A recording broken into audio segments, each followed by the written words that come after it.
जनसंवाद खबर में आपका स्वागत। पटना गया रेलखंड पर बड़ा हादसा टला, दुर्घटना होने से बाल बाल बची इंटरसिटी एक्सप्रेस। दरअसल जहानाबाद जिले के कोरोना हाल्ट के समीप एक अवैध रेलवे क्रॉसिंग पर ट्रैक्टर ट्रॉली के फंस जाने के कारण इंटरसिटी एक्सप्रेस दुर्घटना होने से बाल बाल बच गई। गनीमत यह रही कि ट्रेन के चालक के सूझबूझ के साथ इमरजेंसी ब्रेक लगाकर ट्रेन को पहले ही रोक दिया, जिसके कारण पटना गया रेलखंड पर एक बड़ा ट्रेन हादसा होते होते बच गई।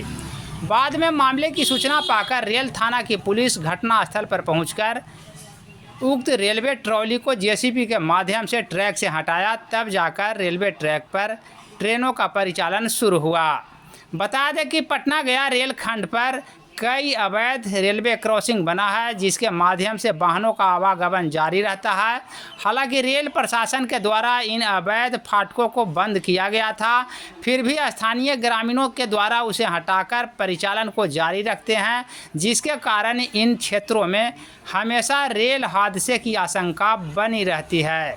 आप इस रिपोर्ट में देख सकते हैं किस प्रकार घटनास्थल पर काफ़ी संख्या में लोग जमा है और जेसीबी के माध्यम से ट्रैक्टर ट्रॉली को हटाने का काम किया जा रहा है।